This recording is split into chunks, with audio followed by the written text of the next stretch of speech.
Welcome to our podcast, Schizophrenia, Three Moms in the Trenches. From the place where schizophrenia and real life collide. East Coast, West Coast, Middle America. With Miriam Feldman, Mindy Greiling, and Randy Kay. Finally, a place to talk about the truth. Welcome to episode 21. Tonight's episode is about solutions, and our guest has so many of them.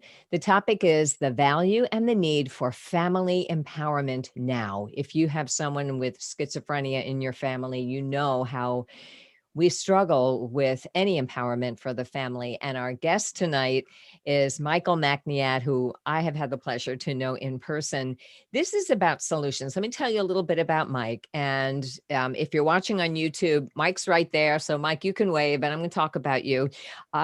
He specializes in coaching families and also fiduciaries to help them get what we need, the comprehensive services for their loved ones, their friends, or clients. Mike has a law degree and a master's degree in nonprofit management. He's a national certified guardian and a certified brain injury specialist. So if I weren't married, I think I'd want to marry him. His programs have received multiple awards and honors. And he wrote this book that I happen to have here, Saving Melissa, the 7 C's for Curing the Mental Health System. This came right off my bookshelf. It's got insight and strategies into the process of helping our loved ones, and Michael's going to tell us all about it. He's got an agency that has helped thousands of people and their families and their providers to get services in a comprehensive manner throughout Connecticut.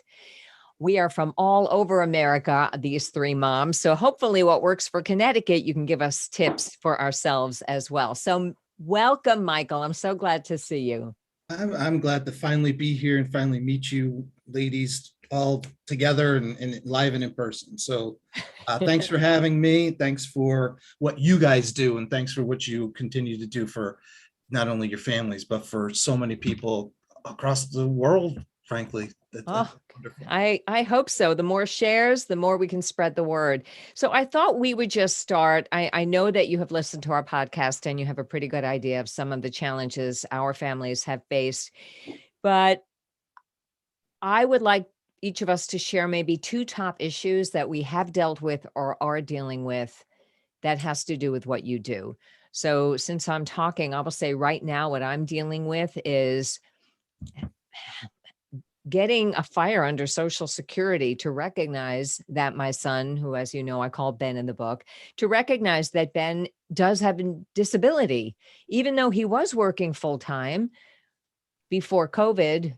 But after COVID had a breakdown in so many ways, not just on employment, but 5.5 months in the hospital. He's rebuilding his life again from scratch. I don't know if he'll ever be able to do what he did before because he's on a different medication.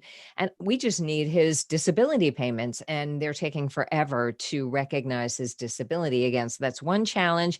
And the other one, running through our family experience, has been getting practitioners to include family information in their assessment. And I'm the author of Ben Behind His Voices, and I'm Randy Kay. So Mindy, why don't you go next, and maybe you can finish catching your breath.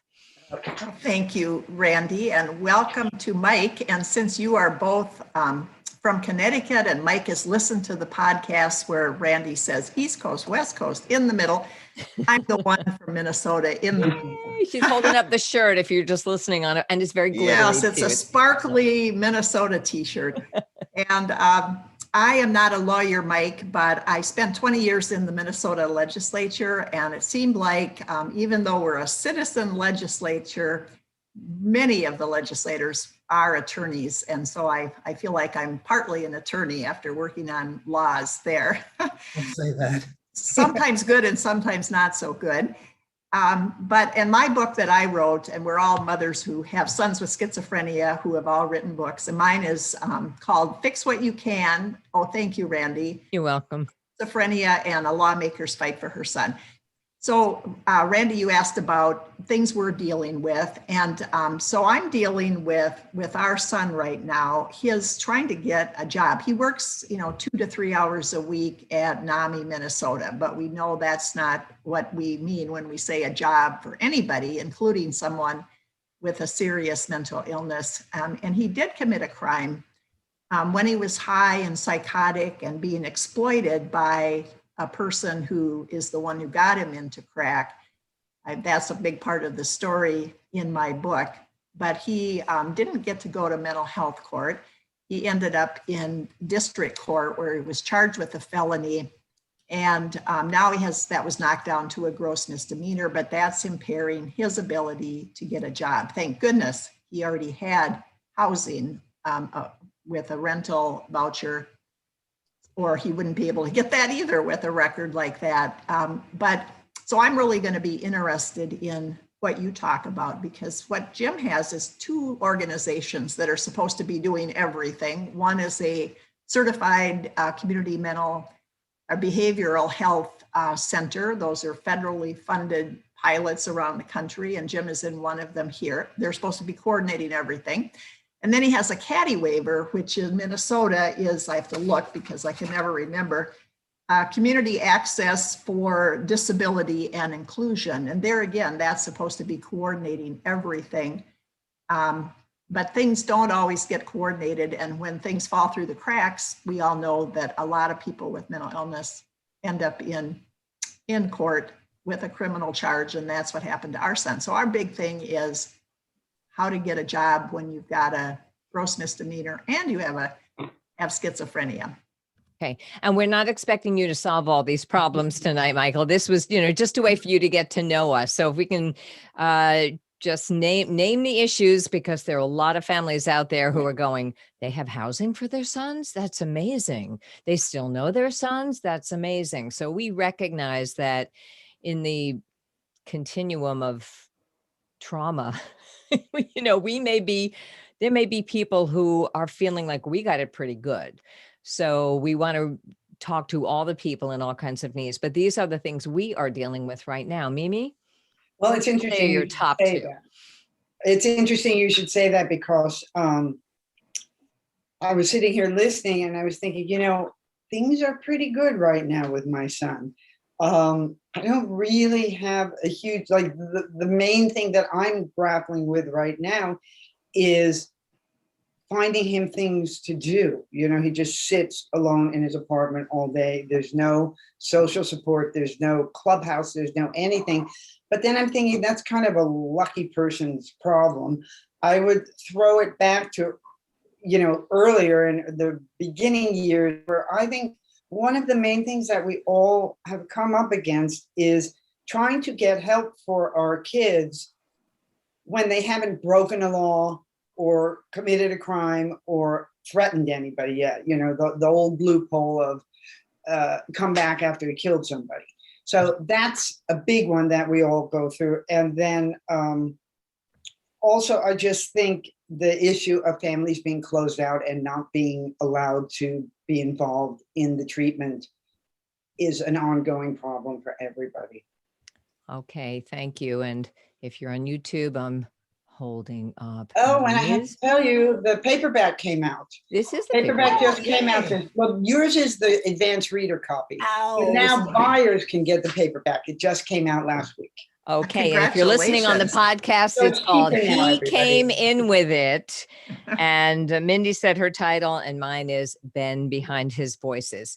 Okay, Mike, so that's a bit about us. You may have known all that, but I'm going to start with some questions. And I don't even know this about you, even though we have had coffee and we've met. And how did you get involved with mental health treatment and advocacy to begin with? What's a bit about your story before we get to your 7 C's? Well, let me just first say that I think what's really important about your podcast and what everybody out there listening can really take from the initial 5-10 minutes intro that you guys do in all of your podcasts, like you just did, is that you're experiencing real life issues, right? These are real life problems that 3 moms are going through, times that exponentially by 1,000, 10,000, there's 10,000 other people that are having these exact same real life issues. And one of the things that I do strive to do in the work that I'm doing is to say, hey, we got to stop the esoteric pie in the sky BS. We really need to get down to real life solutions to these real life problems. Let's just not talk about the fanciful stuff. We really want to get answers or solutions to, how do I get SSDI a fire lit under them? How do I get somebody to listen to me and break down this HIPAA myth? Anyway, that's just Amen is all I can say to that. Amen. Amen. Amen. And before I forget, one thing I did want to thank you all for was your episode where you interviewed your daughters, because I think the siblings of folks with mental illness, and obviously particularly schizophrenia, are often forgotten, and they also undergo their own series of trauma that may not be recognized. And I think it's really important that we take time to analyze that or recognize. Thank you. My story is, I got out of law school in 1994, took the bar, took a trip across Europe, came back and said, now what? Bartend. And then I hung a shingle. I'm not one to really follow the rules typically, and have a, I don't follow the manual of life, I suppose. And I just started practicing law. And one of the things that I did, just to make a real long story short, was I went around to all the probate courts that were in 30 miles of my hub, which it was in a little old brass mill town called Waterbury, Connecticut. So I went to dozens and dozens of probate courts back then and told them that I was willing to take on work. And it doesn't take long in the probate world, especially from the legal perspective, to realize there are so many people out there who are in desperate need of help. And there are so few people who are willing, one, and able to be able to provide the help that these folks need. So I was asked by the probate courts to really get involved with a lot of cases as a young buck coming out of school, learning this stuff for the very first time. And I just did it. I just dove in and I loved it. And more importantly, I really hate seeing broken systems. I hate seeing bureaucracy. I hate seeing inefficiency. And there is nothing more inefficient than our mental health systems. And I said, after a while of doing this, it didn't take me long, like 5 years in, I said, I've got an idea of how to come up with a better mousetrap. And myself and the probate court administrator and the Department of Mental Health medical director, we got together with a whole team of other people. It wasn't just the three of us, but we created just sort of a working model. And Mindy, you mentioned this. It's based on care coordination. It was based in 2001. We started talking about the need for care coordination, and nobody was using that term back then. This was, and nobody really does what we set out to do. I've spoken about it across the country, and that is really my bailiwick. That is my approach to the mental health system and fixing the mental health system, and how I got involved and why I'm passionate about it.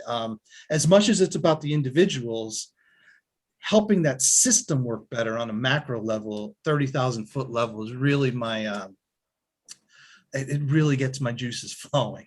So you don't have a family member or anything with a mental health issue? This is just something that grew out of what you learned when you were making the rounds in probate court? Absolutely. Wow. I mean, listen, That is amazing. That's really rare, I think. Yeah, it is. It could be. I'm going to say, there may be some family members that have undiagnosed mental health issues. I think we all say that about all of our families, but no, nobody has any significant, what we would call serious and persistent mental illnesses or anything like that. I just really saw a need, and I've tried to fill a need in a system that I still believe can really help, be helped. You know what's so interesting about that is, I don't think I've ever heard somebody talk from that perspective. Everybody always talks about their own niche or their own experience or their own part of the big picture. I don't think I've ever heard anybody say we need to get up 30,000 feet and look at this thing and fix the system. That's really music to my ears. Yeah, that's what they say is the difference between a leader and a manager. The manager goes, "I'll do that tree over there," but the leader's like on top, noticing which trees have to go. I had a question to ask you. So You're thinking, it slipped my mind, but Mindy, you go. Yeah, I would like to hear about the 7 C's, and also when you went to implement them, did you run into any resistance? Oof. I still run into resistance every single day. And let me explain. We work within a system that has been in place for a long time. Whether it's been a good system or a bad system, it's been in place for a long time. Social work, the occupation, didn't really come into existence until the mid to late 60s, right? As we kind of know of it right now. Mm-hmm. And what we do in our agency is I would say that we practice as true as to the book of what social work is supposed to be as you could get, right? We do social work, but our system of care has really evolved into something different, right? And to try to take an entire system and say, wait a minute, grab that whole system by the shoulders and shake it and say, let's get back to this. You're bound to meet with resistance. A lot of people say, well, who the heck are you to be coming in to tell us how to do things better? Can you say that again? Because you froze for a second. So we got to, you're bound to shake the system, and then I missed that other part. Well, what I was saying is I wanted to come in and I wanted to shake up a system that's been in existence, and it's evolved and it's morphed into what it is. And I wanted to take that system and say, hey, I know here's where we are now, but why can't we get back to thinking outside the box and doing some of the other things and creative things that's why we all got into this work. Okay, And so can you get specific about what the 7 C's are? And and this is all going to sound so commonsensical now, but at the time that we started this and the time that I was writing about it, getting it out of my head and onto paper, it really wasn't, and it still isn't really. First of all, any system of care that works and delivers services effectively and efficiently has 7 components that I've discovered. Okay, and I call them the 7 C's. That's from the book. All right, and they kind of make sense if you follow them in this order. Client-centered. We have to take a client-centered approach. Think about where our clients are before we go and try to impose upon them our lofty goals for them. We have to be willing to communicate. Okay, that's number 2. Communication is everything. It is the whole oil or gas or the straw that stirs a drink, whatever you want to say. And there's where we get into the HIPAA discussion and whatnot. Systems of care have to be collaborative. And some of these kind of sound the same, but they're somewhat different. And they have to be willing to work together and share resources. And we're going to get to that in another couple of C's. But another thing that they have to be is consistent. They have to let a client, a family, another service provider know that they are here. Here's the parameters of what they can work within. Here's the parameters of what they cannot work within. And we know what the rules, the playing field looks like. And we're all coming at it understanding the same rules. Comprehensive. When we're working together, I'm not holding any aces up my sleeve. I'm not withholding resources that I have at my disposal because this is my pot of money. That's your pot of money. And Mindy, you could relate to this probably. I can I'm laughing. Yes. Yeah. Right. Where you have, this is my resource and I've got this $40 million pot of gold and you can't have any of it because this has to go to this. We don't want that. We want to bring all of our resources together for the benefit of our Jim and Nick and Ben, right? Mm-hmm. Committed. We have to let people know and that we are committed on a macro level and a micro level. I'm going to say that a lot probably, that the system is committed to change, that the system is not apathetic, that people that work within the system are really dedicated to the clients that they serve. And the final C is coordinated. This is what sets this program apart from everything else that I've seen across the country. And this is what we've garnered. I think Randy mentioned, we've won multiple awards for this program all across the country because of the care coordination component, where you bring in an independent third-party monitoring, reporting, and coordination entity that says, okay, I'm going to be part of this team and I'm going to hold all of you guys accountable to your part of a treatment plan. So Randy's job is A, Mindy's job is B, Mimi's job is C. Let's get together in 2 weeks and I'm going to check and make sure that everybody's job is being done. That sounds wonderful. It's that checking and checking back that I think is missing in any so-called care coordination that I'm in. Well, I think the important piece of it, Mindy, is that you have a checks and balances, but you all know that when you're involved with a client, a patient, a family member with any kind of mental health issue, there could be 5, 10, 30 people who are working on this team. So you have 5, 10, 30 different agendas, 5, 10 different 30 gods that somebody has to answer to, and have one central person who is sort of holding that all together. The spokes of the wheel are all coming back to the center because that person stands with your loved one. It helps everybody to stay on the same page. All the oars are pulling in the right direction. So when you go around the country, are you teaching other people in other states with other systems to implement the 7 C's?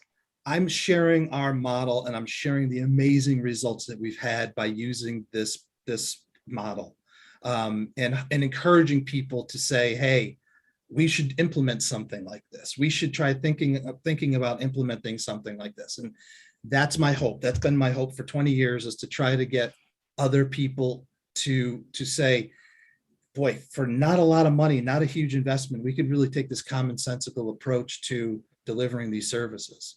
And Did what you get any pushback? resistance from psychiatrists? Because that's the player that on my son's team is not the communicator that other people are, and that's a huge problem for families in that group, and certainly for our family. Did you find that the psychiatrists were team players that you worked with?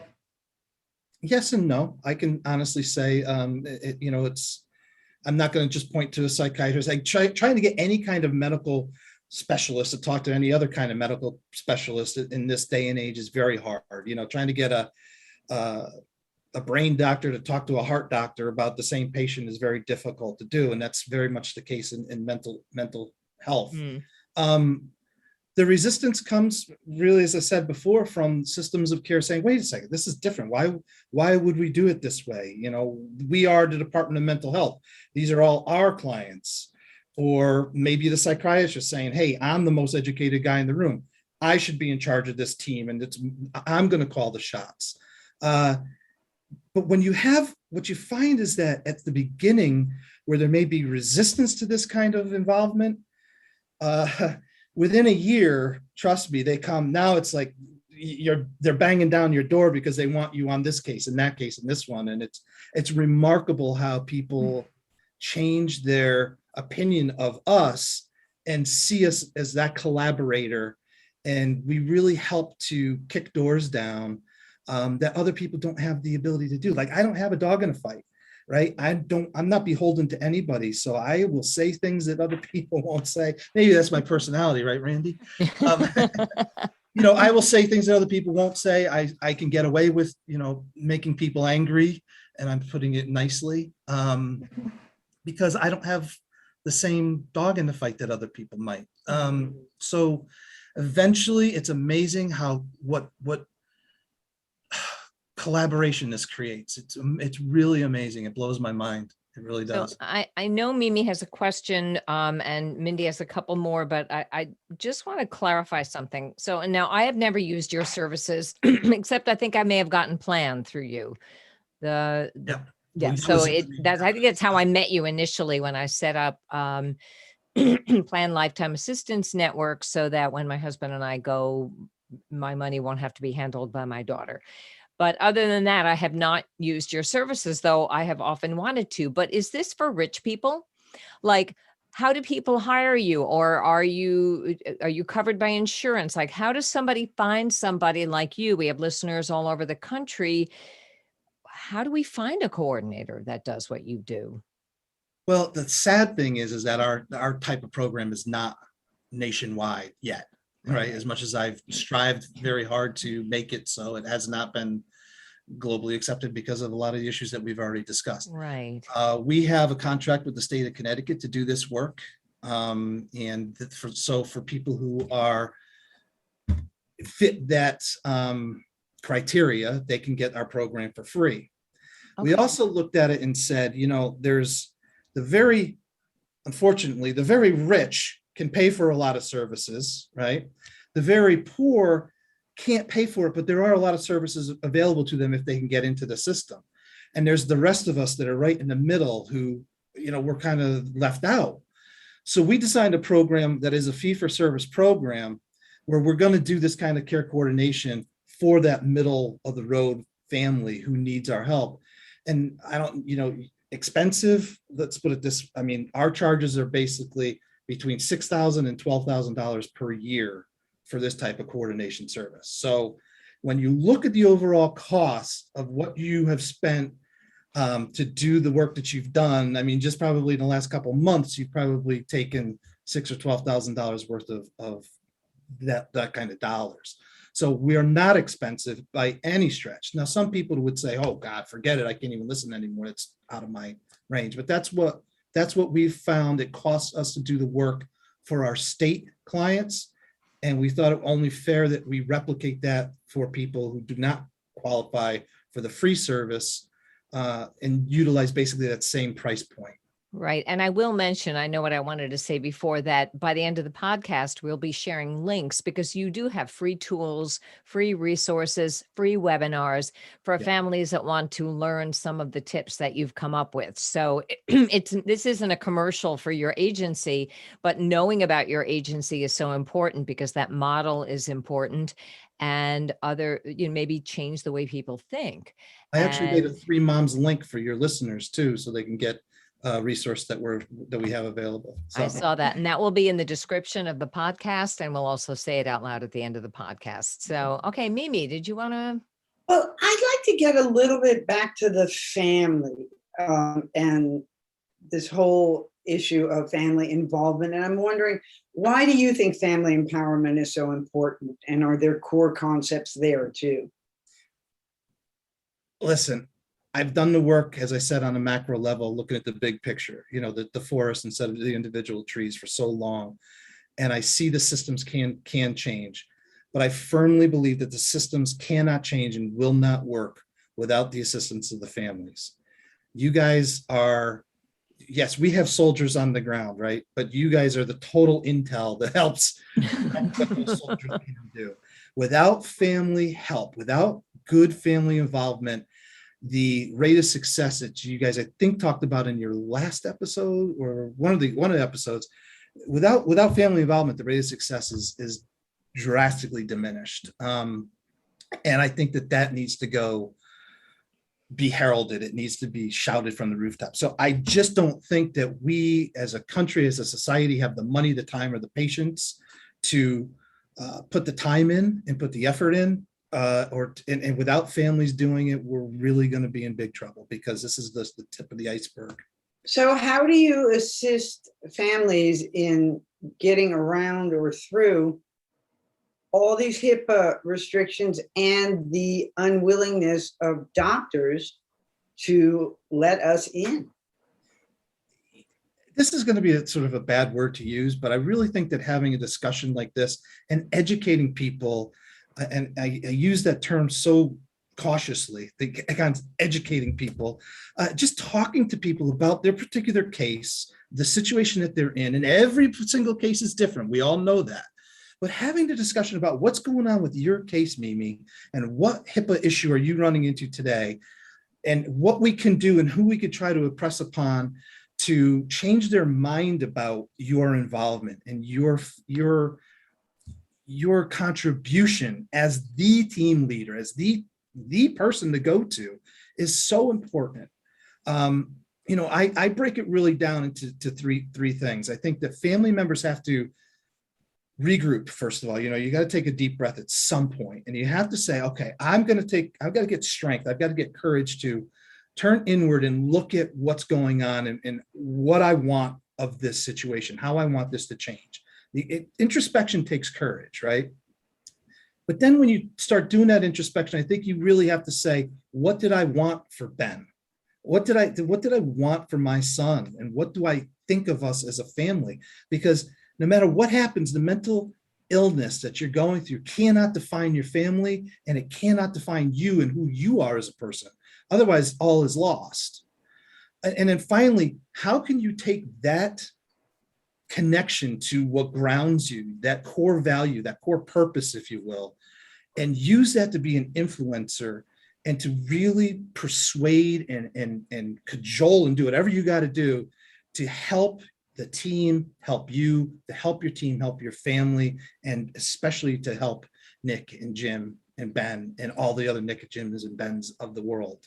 What kind of track record do you have on your teams about getting your clients to sign releases of information? Because that's, I'll just tell you, one of my pet peeves is a lot of mental health providers that we've run into aren't very forceful about asking Jim to sign a medical release, or they don't even ask him, or they assume he doesn't want to, or they ask him in a way like, for all the other, here's the one for your psychiatrist, here's the one for this, here's the one for that. They just kind of pass them along, but then they go, and this one is, because I've been there sitting there listening, this one is for your mother. Do you want your mother to know everything?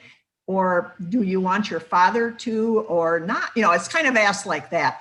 Mm-hmm. And, so I always think HIPAA is a way to not have to take time with families, lots of times with some providers. And it sounds like you really value family involvement. So I'm wondering, what kind of track record do you have in getting clients to sign releases for families so there's two-way communication? I can't give you an exact number, but I would say that we have a very positive, vast majority of our clients have signed releases and have open lines of communication with us, with their family.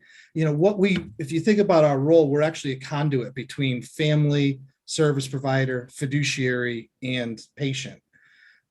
So once we establish ourselves as an ally, don't forget, I'm not your mother or your father. I'm not your fiduciary. I'm not your lawyer. I'm not the judge. I'm coming in here because I want to know, Jim, what you want and how I can help you to get there. Once that rapport is established and that allegiance, that alliance is established, it really is amazing the things that you can get done together with your son and with people like him. Our record, this is going to sound bombastic, but that's not even really an issue that comes up in our office. Honestly, it really is. That speaks volumes about your work. Thank you. I'm looking here at the link I'm going to share. I may as well just share it now. You've made unless you have it in front of you, share a special link where people can go to, I think it's for free resources. You can go to, it's MyFE Now. Oh, for family empowerment, myfenow.com/3moms. Or right. you can go to myfenow.com/tools-of-hope.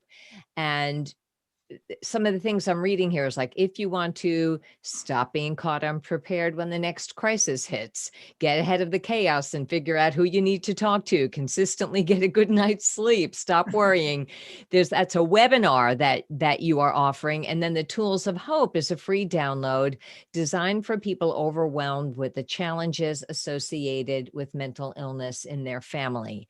And there's a free download. You'll connect and be able to honestly and openly connect to your feelings of despondency and anxiety, understand, learn, assemble a team, create a renewed and sustainable sense of hope. Like, all of this sounds amazing. So I'll put those links in the resources, but let's talk about these things a bit. Because I know you have the agency, and then you have this other part of your career, which is family empowerment. And, what does it look like? The first thing you mentioned to me was education, but, tell me a bit about what that looks like to you.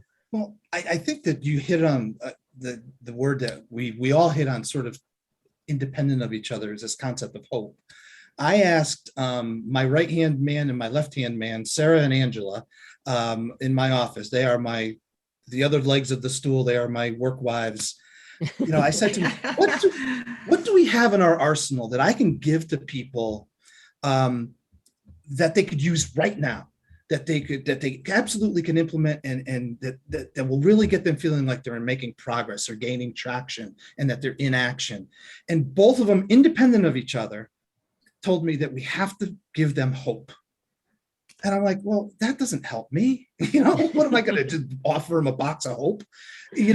But it just was interesting to me that they both said once people lose hope, they become apathetic. They become apathetics, as I like to say, and everything is lost. So I started to think, well, when do people feel the most hopeful, or where do they feel the most alive and the most powerful, I guess, empowered, let's say. And I think that's when you are in action, when you feel like you've got traction towards something. So I developed the tools of hope, which is what you're alluding to there in that download, which I took a 26-page document that we have in our office that we use for intake for our clients. And I culled it down to 6 pages, and it's really demographic information. It's really historical information, contact information that you could fill out right now, today, and keep that with you and hand it to the next provider you meet, and the next provider, and the next provider, and keep adding to this document and the timeline, and keep the story of Ben, going, so that you always have it. In addition to your beautiful book, you can hand them that, but you can hand them this document too, because it's so important that people have the information that you have as a family. And by the way, there's nothing to prevent people from receiving information from you. I know you talked about that in early episodes. We can never say it often enough. You can't say it often enough. So that's just one of the 4 tools of hope. But that's really what it's about. Right here, you are establishing a sense of community, so that people who are listening to my voice and to your voices are saying, I have that same problem. She understands what I'm going through, or he saw this too, or I've, psychiatrist and HIPAA, same problem. I have it too. You're establishing that community. You're educating people every single time you're on the air, right? I have experts in there who I've interviewed from different perspectives to say to the family, one, as I said before, we need to put you guys, there's no I in team, but there is a me, right? Like, we need to say, hey, there is a me still here. I'm still a mom, but I'm a mom of a person with schizophrenia, but I'm also still a me. I'm a person. I have needs, and this doesn't define me. How do I get back there? How do I have time for myself? What does HIPAA mean? What does trauma mean?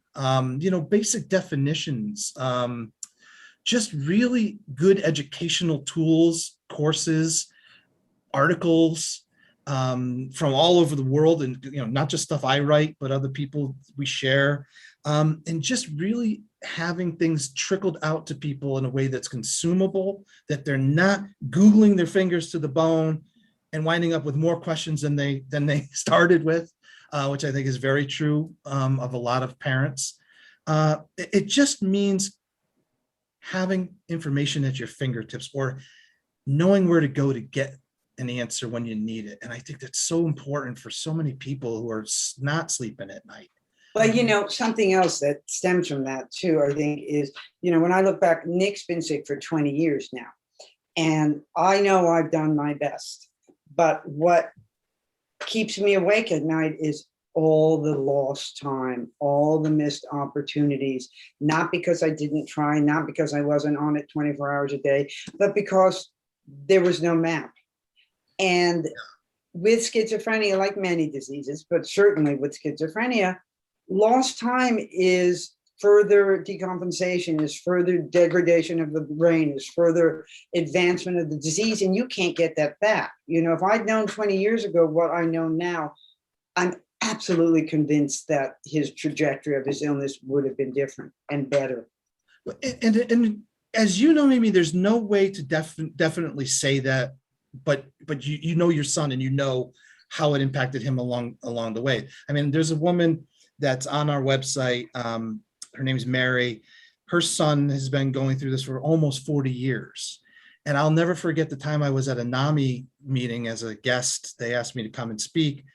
And I'm getting chills just thinking about it. I basically had to tell a woman who was participating in the meeting, that this isn't going away. She didn't understand that. and Yeah. it broke my heart. But just because it's not going away and your kid's only 19 years old doesn't mean that life is over for any of you. And I know you speak a lot about in your earlier episodes about early signs. Randy, it's definitely a lot in your book about potentially early signs of schizophrenia and other mental health disorders. But it's such a slippery slope once you start going down there.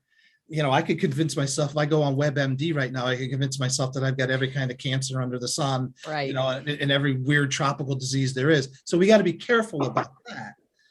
But yes, I totally agree that if you're experiencing things and you could share with other people what your experience is and how you dealt with it at the time, or did you jump on this particular, Randy, you thought it was pot, right? A lot of pot. Yeah, We all and did. We all did. had that. we all did, because it's who would jump immediately to schizophrenia, Exactly. especially when it comes on gradually, and it's called normalizing, and we think we can fix it. Because if I can fix it, it can't be that bad. And I think it's a normal human response, but with schizophrenia not going away, as you say, yeah. So I think the sooner education- you accept that, the better off you're going to be. Right. Michael, for me, it's in my book, this thing that happened for me. It was the woman who folds the towels at Kaiser Permanente during Nick's first hospitalization saw me running around like a chicken with my head cut off and pulled me into the closet and just into the janitor's closet and just schooled me. She said, look, my husband has what your son has. I know what this is. And basically the same thing. She said, this is not going away. So get your act together and get out there and advocate for your son. And it was one of the best things anyone ever told me. And that's an awesome story. And she found the right victim, so to speak, in you, because you are obviously a strong person who was going to step up and do that. There's remember the Far Side, Gary Larson, the comics? Yeah. He had one that I think of all the time. It was two deer talking to each other, and one of them had a target on his belly, and the other one said, "That's a bummer of a birthmark, Hal." And I think about that because I think a lot of people in your position, Mimi, well, for all of you and everybody listening, you don't necessarily want that mantle. You don't want that target on your chest, right? As the leader or the team member or the mom who's got to step up and take charge. But if not you, who? And if not now, when? And if not what, not now or what, why not? I really encourage people to do that. And I thank you for bringing that up, Mimi, because it really scares me when you have families who are defeated. And it really it's just so painful to see all these families out there that I'm trying to reach that they know what they're doing isn't working, but they don't know what to do about it. That's part of why we do this podcast. I'd like to get back to your tools. One of them you just mentioned, which I think is a really good one, and it's actually one I've tried to do, and that is just I try to keep it to one page, a summary of how my son is doing. And whenever he changes providers, then I give that summary to the new provider, and then I copy it to all the other providers so they have an updated version. And I want it to be in the front of the file and just one page so they'll possibly read it. I even highlight and underline. But so that I love that tool. And so I'd like to hear more are there a couple others that you think, even if somebody doesn't live in Connecticut and they can't be in your program, could you give us some more pearls of wisdom tools that anybody could actually do if they just knew about them? Yeah, and I also see that there are interviews here and HIPAA lessons, online courses. Can you tell us more about what's available to help people? Sure. Well, to Mindy's point, one of the things that we came up with is an infographic to describe what we do in terms of care coordination. So if you could picture a wheel, right? And in the center of the wheel is your child. And then surrounding that wheel are as many spokes and as many providers as may be involved in life. And you know how confusing that is, and you know how confusing that can be. So as to your point, Mindy, one page, real quick infographic, look down, here's the psychiatrist, here's the conservator, here's the lawyer, here's the social security worker, naming all these people, all these circles of this all of the spokes all the way around the wheel, so that at a glance you could see who's who, what their relationship is to the case, and maybe what their relationship to other providers is. We call that our care coordination infographic. It's sort of exactly what you just described. And that's something that I've used for 10 years and shared with many, many people. That's excellent. Just before you go on, I'm the president of NAMI Ramsey County, my local affiliate of NAMI.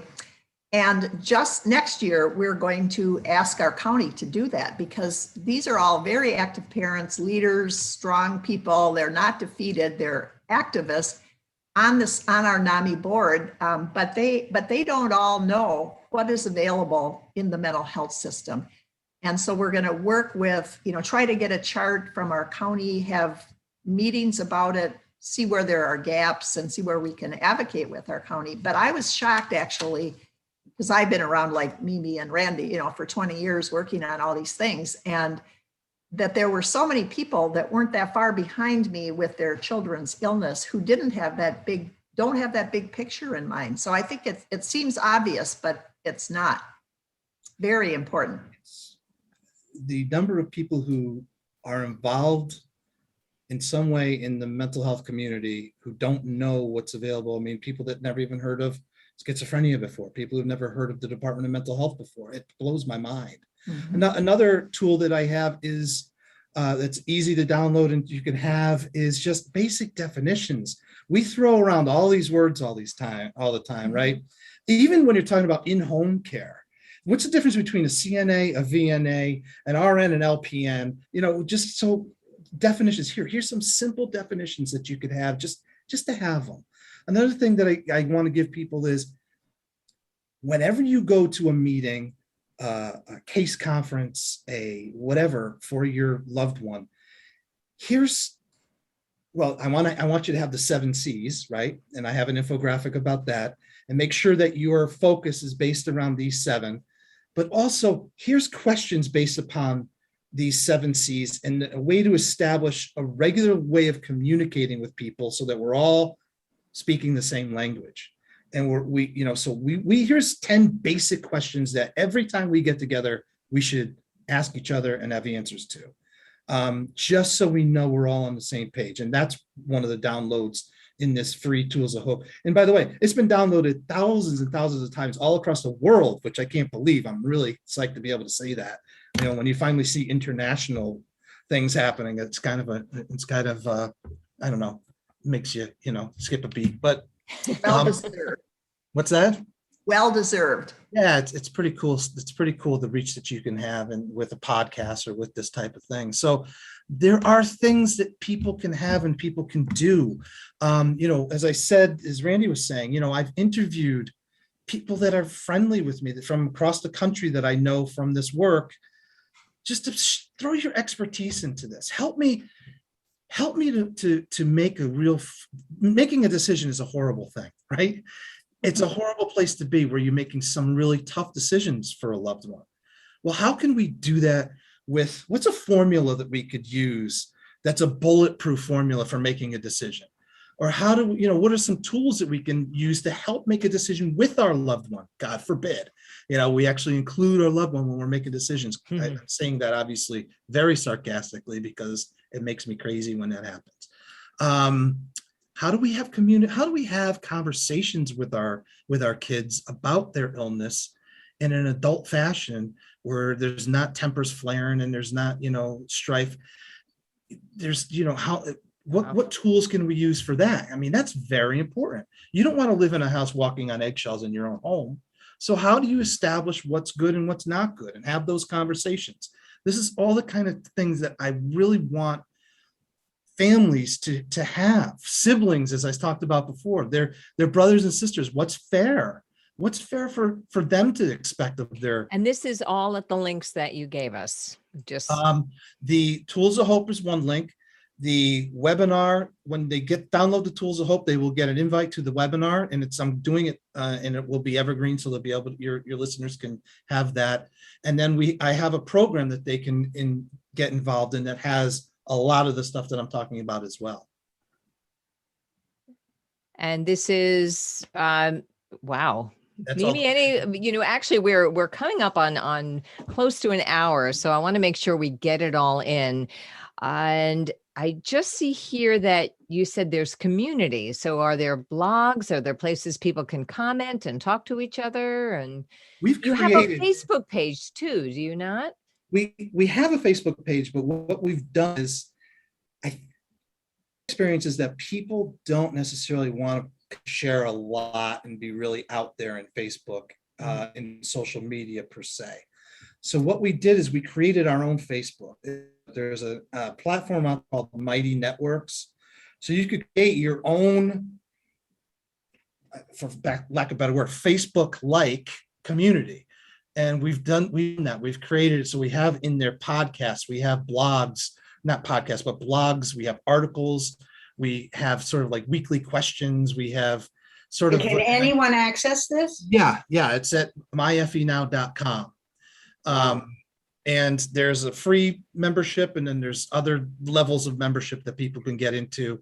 There's a VIP course that's 6 months of this kind of resource, these kinds of tools that are trickled out to them on a weekly basis, and courses that they can go through at their own pace and whatnot. So just because I really think that family, as I say, family members are it. They're everything to help the system really effectively treat this this epidemic that's been going on under our noses for hundreds of years, right? I mean, I will say that if I were to say the one thing that has helped me the most in dealing with the changes in my family from my son's schizophrenia, it would be education. Mm-hmm.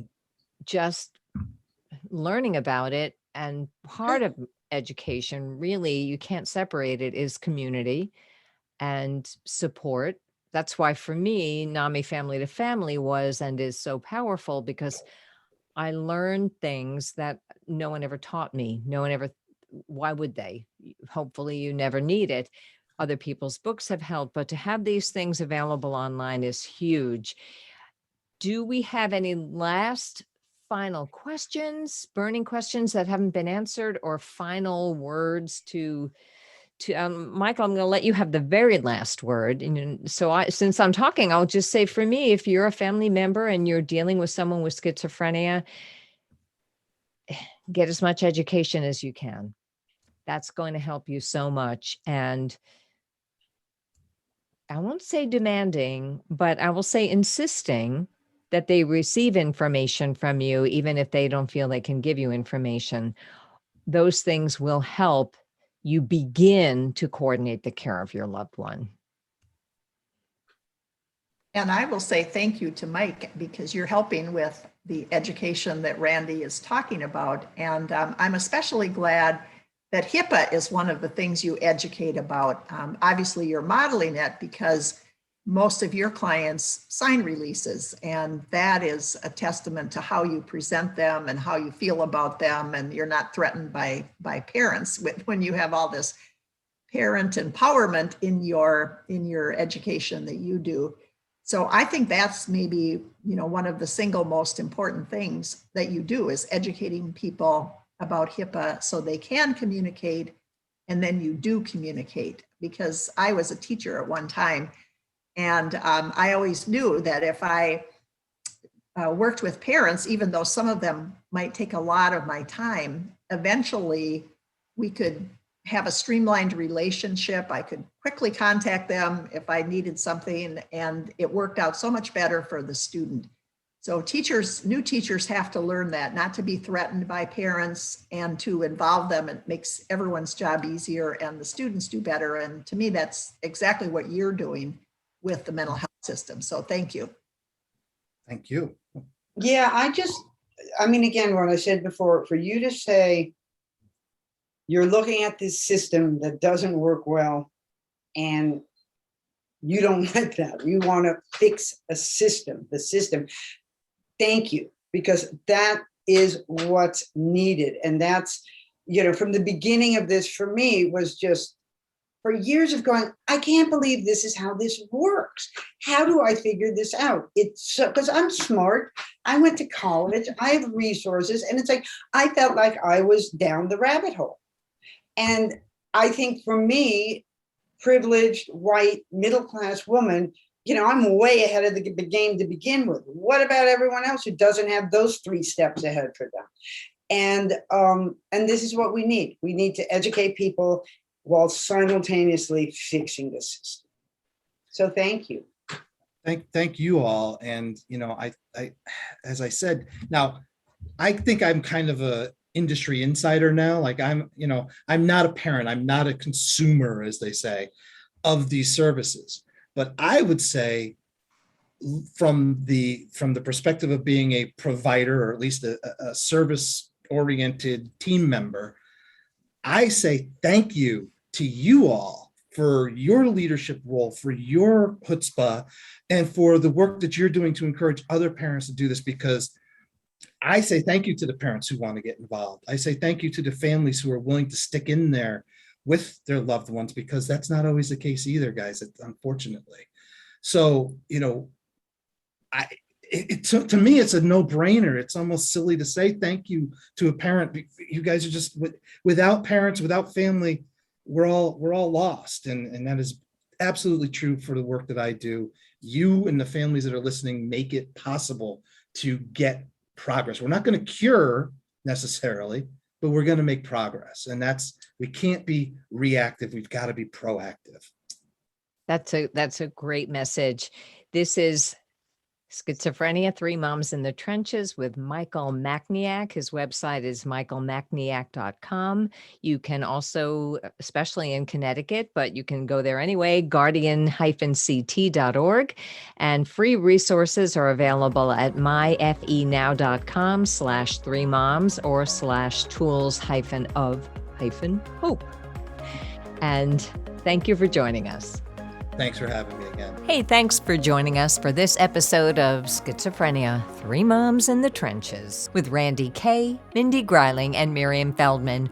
To get in touch with us or to learn more about our books, please visit our websites at miriam-feldman.com, mindygreiling.com, or randykay.com.